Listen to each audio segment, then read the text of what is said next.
Hello everyone, स्वागत है आपका आज के इस क्लास में। दोस्तों, आज के सेशन में हम लोग जानेंगे केमिस्ट्री के चैप्टर नंबर 3 के बारे में, जो कि क्लास 10 का एनसीईआरटी में दिया हुआ है। ठीक है दोस्तों, इस चैप्टर से क्वेश्चन भरपूर आता है। तो चलिए दोस्तों, हम लोग चैप्टर को स्टार्ट करते हैं। तो चैप्टर हमारा है चैप्टर 3, धातु और अधातु। दोस्तों, मेटल और नॉन मेटल। तो इसमें हम लोग सबसे पहले क्या जानेंगे, धातु के बारे में कि धातु आखिर होता क्या है, आखिर धातु किसको बोलेंगे। तो दोस्तों, जिसमें जिसमें चमक हो, वैसा पदार्थ जिसमें चमक हो, आघात वर्धनीयता हो, मतलब उसको पीट पीट के हम लोग पतली पतली चादर में व्यक्त कर सकते हैं, बना सकते हैं। और तन्यता हो, तन्यता मतलब क्या दोस्तों, खींच के हम लोग उसको लंबा कर सकते हैं, बहुत ही लंबा ज्यादा कर सकते हैं। और चमक हो, चमक मतलब वो चमकीला हो। ठीक है दोस्तों, ये धातु का पहचान हुआ। और इसमें क्या है, ये विद्युत और उष्मा का सुचालक हो। सुचालक मतलब गुड कंडक्टर। मतलब क्या होगा, एक छोर से मान लीजिए हम यहाँ से करंट पास करें ए से बी तक, तो इसमें क्या होगा, करंट आसानी से पास हो जाएगा। ठीक है दोस्तों, इसको हम लोग विद्युत का सुचालक बोलेंगे। उष्मा का क्या होगा, मतलब हीट यदि हम इस कोना को हीट करें तो हमारा सेकंड कोना बी कोना भी वहां पे हीट ट्रांसफर हो जाएगा। मतलब उष्मा और विद्युत का क्या होगा, धातु सुचालक होगा। ठीक है दोस्तों, बाहरी कक्षा में इसका एक या दो या तीन इलेक्ट्रॉन होगा। इसको समझते हैं, जैसे कि हमारा धातु है, एग्जाम्पल सोडियम, जिंक, कॉपर, सोना आदि सब है। इसका उस उच्च गलनांक होता है। देखिए दोस्तों, समझते हैं इसको, एक दो तीन इलेक्ट्रॉन को समझते हैं। जैसे सोडियम, सोडियम को जब हम लोग इलेक्ट्रॉनिक विन्यास करेंगे, इसका परमाणु संख्या कितना होता है, 11। 11, ठीक दोस्तों। इसको तोड़ेंगे तो 2 8 10 बार, एक 2 8 2 8 18 32 इस तरह चलता है। ठीक है दोस्तों, जानते हैं आप लोग, क्लास 9 में पढ़ चुके हैं। तो क्या देखिए, बाहरी कक्षा में कितना इलेक्ट्रॉन है, एक इलेक्ट्रॉन है। उस तरह मैग्नीशियम को तोड़ेंगे Mg का, इसका 12 होगा, तो 2 8 2 लास्ट में कितना इलेक्ट्रॉन है, 2। ठीक है दोस्तों, तो जिसका बाहरी कक्षा में एक दो या तीन इलेक्ट्रॉन होगा, उसको बोलेंगे हम लोग धातु। तो नेक्स्ट हम लोग अधातु। अधातु में क्या होगा, सेम इसी तरह होगा, लेकिन इसका अपोजिट गुण होगा। इसमें क्या होगा, इसमें चमक नहीं होगा, नो चमक। इसमें आघात त्वरणता नहीं होगा, तन्यता इसमें नहीं होगा। ठीक दोस्तों, चमक तो यहाँ लिखी थी, रिपीट हो गया। ठीक दोस्तों, नेक्स्ट विद्युत ऊष्मा का सुचालक इसमें नहीं होगा। इसमें क्या होगा, कुचालक होगा। कुचालक मतलब इसमें करंट पास नहीं, जैसे प्लास्टिक। प्लास्टिक में क्या है, एक साइड में यदि करंट पास किए तो क्या दूसरा साइड में करंट पास होगा, नहीं होगा। ठीक दोस्तों, इसका उच्च गलनांक क्वथनांक धातु में था, इसमें क्या होगा, निम्न गलनांक क्वथनांक हो जाएगा, प्लास्टिक तुरंत गल जाता है। और इसका एग्जाम्पल समझते हैं, जैसे कि धातु के एग्जाम्पल, जैसे कि गैसेस, बहुत सारा गैसेस, जैसे oxygen, O2 gas, nitrogen gas, carbon dioxide gas. ठीक दोस्तों, ये सब क्या एग्जाम्पल है, जैसे हाइड्रोजन भी धातु में मानते हैं। ये सब क्या एग्जाम्पल, ये सब धातु के एग्जाम्पल है। दोस्तों, इसका बाहरी कक्षा में समझने की बात है, इसके बाहरी कक्षा में कितना इलेक्ट्रॉन होगा, इसके बाहरी कक्षा में इलेक्ट्रॉन होगा 5 6 या 7। जैसे अब समझिए, जैसे ऑक्सीजन, ऑक्सीजन जब हम लोग ब्रेक करेंगे तो ऑक्सीजन क्या होता है, ऑक्सीजन का कितना होता है, परमाणु संख्या दोस्तों, ऑक्सीजन का होता है 8। इसको तोड़ेंगे 2 6। देखिए दोस्तों, बाहरी कक्षा में कितना इलेक्ट्रॉन है, बाहरी कक्षा में 6 इलेक्ट्रॉन है। ठीक है दोस्तों, जैसे मान नाइट्रोजन, नाइट्रोजन को ब्रेक करेंगे, नाइट्रोजन का होता है कितना, 7। 7 तो 2 5। इसके बाहरी कक्षा में कितने इलेक्ट्रॉन दोस्तों, 5। दोस्तों, इसके बाहरी कक्षा में 5 6 या 7 इलेक्ट्रॉन होगा, उसको बोलेंगे हम लोग क्या, और धातु। नेक्स्ट हमारा है धातुओं के रासायनिक गुणधर्म। धातुओं के रासायनिक गुणधर्म को समझते हैं। पहला पॉइंट है ऑक्सीजन के साथ अभिक्रिया, मतलब धातुएं ऑक्सीजन से कैसे अभिक्रिया करती है। देखिए, धातु प्लस ऑक्सीजन में लिखा है, धातु प्लस ऑक्सीजन, ये क्या बनेगा, धातु ऑक्साइड। मतलब ऑक्सीजन जब रिएक्शन करेगा तो क्या बनेगा, धातु का ऑक्साइड बनेगा। और धातु ऑक्साइड का जो प्रकृति होता है, अक्सर एग्जाम में क्वेश्चन पूछता है दोस्तों कि धातु का ऑक्साइड की प्रकृति कैसा होता है, तो क्षारीय प्रकृति होगा। लेकिन अधातु ऑक्साइड कैसा प्रकृति होगा, अम्लीय प्रकृति होगा, ये आपको याद रखना है। ठीक है दोस्तों, तो देखिए, तो यहाँ पर मैंने लिया, जैसे में धातु लिया सोडियम Na और ऑक्सीजन गैस O2 लिए हैं, तो क्या होगा रिएक्शन करके, Na2O, मतलब 2Na2O, इसको बैलेंस करने के लिए 2 लगाए, यहाँ पे 4 लगाए, तो सोडियम ऑक्साइड। ठीक है दोस्तों, सोडियम क्या बना, धातु का ऑक्साइड बन रहा है ना, तो सोडियम ऑक्साइड बन रहा है। ठीक दोस्तों, नेक्स्ट सेकंड नंबर है जल के साथ अभिक्रिया। मतलब धातु है, जब धातु को हम लोग जल से अभिक्रिया कराएंगे, धातु प्लस जल क्या बनेगा, धातु ऑक्साइड, धातु का ऑक्साइड बन जाएगा और हाइड्रोजन गैस निकलेगा। ठीक दोस्तों, जैसे पोटाशियम, हम लोग ये है पोटेशियम 2 के प्लस 2H2O, ये हम लोग H2O जल ले लिए हैं, वाटर। ठीक है, क्या बन रहा है, पोटेशियम हाइड्रोक्साइड, धातु का ऑक्साइड बन रहा है, पोटेशियम हाइड्रोक्साइड बन रहा है। ठीक है, plus hydrogen gas, H2 gas. Next है अम्ल के साथ अभिक्रिया। धातु जब अम्ल से अभिक्रिया करे, धातु प्लस तनु अम्ल, तनु मतलब सूखा अम्ल। ठीक है दोस्तों, धातु जब तनु अम्ल से अभिक्रिया करें, क्या बनेगा, लवण प्लस हाइड्रोजन गैस।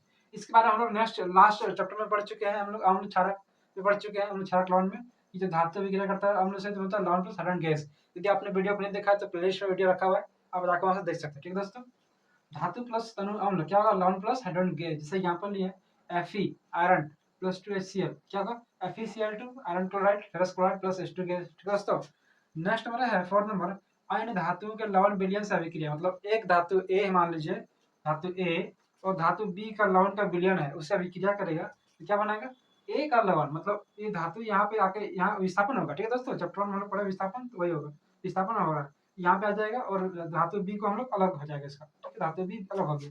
जैसे यहाँ पर जडन plus zinc plus copper sulphate क्या बन रहा है, जडन यहाँ पे आके सीयू के पास चला आया और सीयू बढ़ा दिया तो जडन सल्फेट बन गया। ठीक है दोस्तों, अपना खुद का विलयन बना दिया और कॉपर को अलग कर दिया। ये तभी संभव है जब जडन जो है वो मोर रिएक्टिव है, मतलब सीयू से ज्यादा अभिक्रियाशील है जडन, तभी जाके संभव है। यदि जडन कम अभिक्रियाशील होता और सीयू अधिक अभिक्रियाशील होता दोस्तों, तो ये रिएक्शन नो रिएक्शन हो जाता। ठीक है दोस्तों, लेकिन यहाँ पे हो रहा है क्यों, क्योंकि जडन अधिक अधिक क्रियाशील है सीयू की तुलना में। तो इसको हम लोग देखते हैं सक्रियता श्रेणी को देखते हैं। जैसे कि मान लेते हैं सक्रियता श्रेणी में हमारा क्या दिया है, पोटेशियम पहले है, sodium, calcium, magnesium, aluminium, zinc, iron, lead और यहाँ पे क्या है हाइड्रोजन। देखिए मैंने हाइड्रोजन को इस तरह के घेर दिया है। ठीक है दोस्तों, उसके बाद जो है वो कॉपर है, मरकरी है, सिल्वर है, गोल्ड है।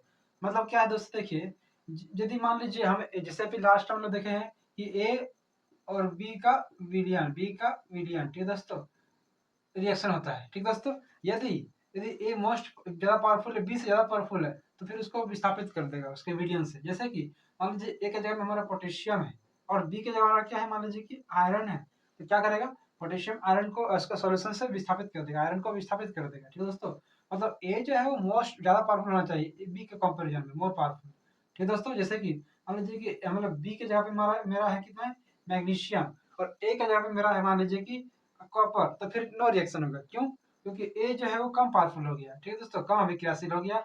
और बी मेरा जैसे मान लीजिए मैग्नीशियम मानेंगे, मैग्नीशियम का विलयन, तो क्या होगा, वो ज्यादा पावरफुल हो जाएगा। ठीक है दोस्तों, तो फिर नो रिएक्शन होगा। मतलब शर्त ये है कि ए जो है वो अधिक अभिक्रियाशील होना चाहिए बी का कंपेरिजन, बी का जिसका सोल्यूशन होगा, जिसका विलयन होगा, उसका कंपेयर में ए जो लेके धातु वो अधिक पावरफुल होना चाहिए, अधिक अभिक्रियाशील होना चाहिए। ठीक है दोस्तों, तो इस सक्रियता श्रेणी को याद रखना जरूरी दोस्तों, क्योंकि इससे क्वेश्चन भी बनता है बहुत सारे। आप चाहें तो इसका आप एक स्क्रीनशॉट ले सकते हैं ताकि ये आपका फ्यूचर में काम देगा दोस्तों। हमारा नेक्स्ट है टॉपिक आयनिक यौगिकों का बनना और सहसंयोजी यौगिकों का बनना। पहले आयनिक यौगिक देखते हैं दोस्तों। जैसे NaCl, NaCl में क्या एक धातु है Na और एक अधातु है Cl, मतलब एक धातु और एक अधातु, ये दोनों मिलकर हम लोग क्या बनता है दोस्तों, आयनिक यौगिक बनता है। तो बहुत स्ट्रॉन्ग पावरफुल, मतलब बहुत ही मजबूत बंधन बनता है, जिसको तोड़ने के लिए बहुत ज्यादा एनर्जी ऊर्जा की जरूरत पड़ता है। ठीक है दोस्तों, जैसे देखिए कैसे बनता है Na सोडियम कितना होता है, परमाणु संख्या 11, इसको ब्रेक करेंगे 2 8 1, देखिए लास्ट में कितना, एक इलेक्ट्रॉन।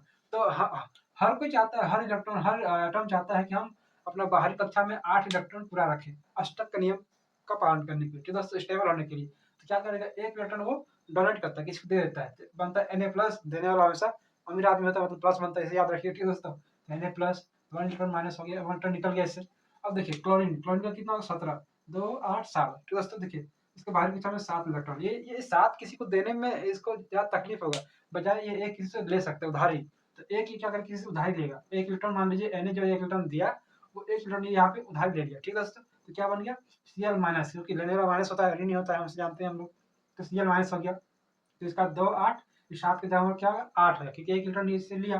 देखिए यहाँ पे डायग्राम में भी दिया दिया हुआ है, Na में एक इलेक्ट्रॉन था एक्स्ट्रा, Cl में एक यहाँ पे एरो मांग रहा, मतलब यहाँ कमी था। ठीक है दोस्तों, 1 2 3 4 5 6 7 पूरा था, एक ही जरूरत है, क्या किया Na वाला एक यहाँ पे आ गया। ठीक है दोस्तों, Na प्लस बन गया और Cl हमारा माइनस हो गया। इस तरह हम लोग NaCl का फॉर्मेशन होता है। ठीक है दोस्तों, इस तरह MgCl2 का भी होगा, बहुत सारे जो आयनिक आयनिक कंपाउंड है इसी तरह फॉर्मेशन होगा। ठीक है दोस्तों, नेक्स्ट टाइप का है हमारा सहसंयोजक यौगिक। इसमें क्या होगा, जो दोनों होगा, दोनों तत्व वो क्या होगा, अधातु, जैसे कार्बन, मिथेन में देखते हैं CH4, कार्बन और हाइड्रोजन दोनों अधातु है। तो कैसे बनेगा दोस्तों, देखिए कार्बन कितना है 6, इसको ब्रेक करेंगे 2 4, देखिए लास्ट में कितना है 4 इलेक्ट्रॉन, मतलब इसको बाहरी कक्षा में 4 इलेक्ट्रॉन है, इसको 8 पता करना, 4 इलेक्ट्रॉन चाहिए किसी से, तो क्या कर देगा, हाइड्रोजन कितना होता है 1, देखिए इसीलिए 4 कार्बन 4 यहाँ पे इलेक्ट्रॉन चाहिए, लेकिन हाइड्रोजन का तो 1 होता है, क्या करेंगे 4 हाइड्रोजन से वो कंबाइन करें। देखिए दोस्तों, कार्बन के बाहर में 1 2 3 4 मैंने लिख दिया, 4 लिख दिया।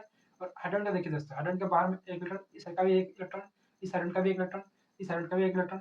क्या कर दोस्तों, देखिए ये एक इलेक्ट्रॉन हाइड्रोजन अपने एक इलेक्ट्रॉन किसी से ले लिया, कार्बन से लिया, इसका डुप्लेट फॉर्म हो गया। हाइड्रोजन के केस में याद रखिए दोस्तों, ऑक्टेट फॉर्म होता है, अष्टक फॉर्म होता है, डुप्लेट फॉर्म होता है। ठीक है दोस्तों, तो 2 पूरा होता है, इस तरह ये भी करेगा 2 पूरा, इस तरह ये भी 2 पूरा करेगा, यहाँ पे था दोस्तों, इस तरह ये भी 2 पूरा करेगा। और कार्बन क्या करेगा, कार्बन ये चारों हाइड्रोजन से बॉन्ड बनाएगा। ठीक है दोस्तों, चारों हाइड्रोजन से वो बॉन्ड बना के कंप्लीट करेगा। देखिए इस तरह हम लोग का जो फॉर्म होगा उसको बोलेंगे सहसंयोजक यौगिक। ठीक है दोस्तों, इस तरह आप बहुत सारे कंपाउंड, जैसे O2 का बना सकते हैं, N2 का बना सकते हैं, NH3 अमोनिया का बना सकते हैं। तरह तरह का कंपाउंड का जो कि दोनों मेटल होना चाहिए और धातु होना चाहिए। ठीक है दोस्तों। तो दोस्तों हमारा नेक्स्ट है धातुओं का निष्कर्षण। धातु को कैसे हम लोग निष्कर्षण कर सकते हैं, बाहर कैसे निकाल सकते हैं। जैसे ऑक्साइड के फॉर्मेट में होता है, कार्बोनेट के फॉर्मेट में होता है, सल्फाइड के रूप में होता है। तो इसको कैसे हम लोग निष्कर्षण कर सकते हैं, कैसे हम लोग उसको प्योर फॉर्म में ला सकते हैं। ठीक है दोस्तों। इसके लिए तरह तरह का रूल्स है। जैसे कि 3 तरह का हम धातु हम लोग पढ़ चुके हैं। एक सतह श्रेणी में नीचे वाला धातु सबसे नीचे जाता है। वो क्या होता है, वो बहुत ही कम अभिक्रियाशील होते हैं। ठीक है दोस्तों। उसको हम लोग धातु का ऑक्साइड को केवल गर्म करने से वो आ जाता है अपने प्योर फॉर्म। जैसे कि 2Hg मैंने लिया है, Hg mercury plus 3O2 oxygen लिए हैं, तो क्या होगा, मरकरी ऑक्साइड बनेगा पहले, तो सल्फर डाइऑक्साइड उसको हटा रहे हैं। ठीक है दोस्तों। नेक्स्ट क्या है, Hg मरकरी ऑक्साइड को हम क्या करेंगे, सिंपली गर्म करें, ताप देंगे तो मरकरी में और ऑक्सीजन में कन्वर्ट होगा। मतलब यहाँ पे हम लोग Hg प्राप्त कर सकते हैं। ठीक दोस्तों। नेक्स्ट है सेक्टर श्रेणी की मध्य में धातु निष्कर्षण। जो बीच में होता है वो क्या दोस्तों, वो पहले ऑक्साइड में बदलता है, उसको कन्वर्ट करता है, क्या पहले ऑक्साइड में कन्वर्ट कर लेता है। ठीक दोस्तों। जैसे कि भर्जन, वायु की उपस्थिति में, मतलब वायु की उपस्थिति में यदि हम लोग करें भर्जन, जैसे कि जिंक सल्फाइड, सल्फाइड इसको हम लोग एक्चुअली वायु की उपस्थिति में करते हैं, मतलब भर्जन करते हैं। जैसे कि जिंक सल्फाइड है, इसको ऑक्सीजन से करें तो क्या होगा, जिंक ऑक्साइड बनेगा। ठीक दोस्तों। फिर निस्तापन क्या है, वायु की अनुपस्थिति में, जैसे कि जिंक कार्बोनेट, जैसे कार्बोनेट के फॉर्म में होगा, यदि कार्बोनेट के फॉर्मेट में होगा तो उसको हम लोग निस्तापन में करेंगे वायु की अनुपस्थिति में, या फिर लिमिटेड उपस्थिति में, मतलब वायु बहुत कम देंगे, ताप दिए तो क्या होगा, जिंक ऑक्साइड बन गया। ठीक है दोस्तों। अब देखिए नेक्स्ट इसके बाद क्या करना है, फिर क्या करना है, इसको हम लोग कार्बन से हम लोग रिडक्शन करवाएंगे। ठीक है दोस्तों। अब गठन करवाएंगे, ताप देंगे तो क्या होगा, जिंक अलग हो जाएगा और कार्बन और ऑक्सीजन मिलकर क्या बनेगा, कार्बन मोनोऑक्साइड बनेगा। ठीक है दोस्तों। ऑक्सीजन का हटना, इसको क्या बोलते हैं, ऑप्शन, तो ऑप्शन होगा। ठीक है दोस्तों।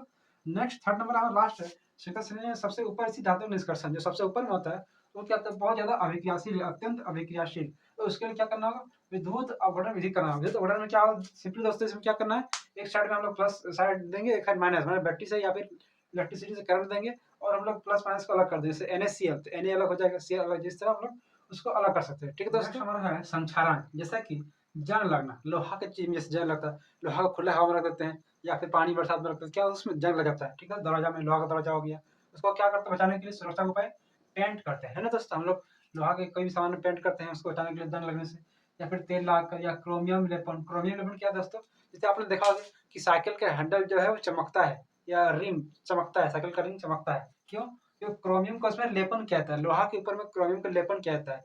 अब पूरा क्रोमियम को बना देगा तो थोड़ा सा महंगा हो जाएगा दोस्तों। ठीक है दोस्तों। इसलिए सिर्फ उसमें क्रोमियम के ऊपर से लेपन किया जाता है, लेप किया जाता है। ठीक है दोस्तों, परत चढ़ा जाता है। देखिए यशद लेपन, जिंक की परत, जैसे लोहा का बड़ा बड़ा पुल है, अब पुल को बार बार रंग करना तो संभव नहीं है, तो क्या करते हैं दोस्तों, उसमें यशद लेपन करते हैं, मतलब जिंक की उसमें परत चढ़ा देता है। ठीक है दोस्तों, ताकि जंग नहीं लगता है। एनोडीकरण, एक मिश्र धातु बनाकर, मिश्र धातु अच्छा कॉन्सेप्ट है। मिश्र धातु में क्या, दो या दस अधिक धातुओं को हम लोग मिलाते हैं दोस्तों। ठीक है, एक निश्चित अनुपात में मिलाते हैं। जैसे कि कुछ महत्वपूर्ण मिश्र धातु हमारा है पीतल।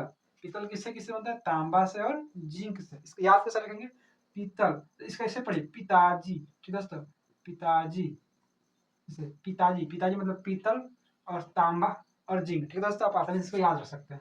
नेक्स्ट है कांसा। कांसा में किससे बनता है, तांबा से और टीन से। उस तरह सोल्डर, सोल्डर किससे बना, शीशा से और टीन से। ठीक है दोस्तों, चैप्टर को हम लोग यहीं पे फिनिश करते हैं। आज का क्लास कैसा लगा कमेंट में जरूर बताइएगा।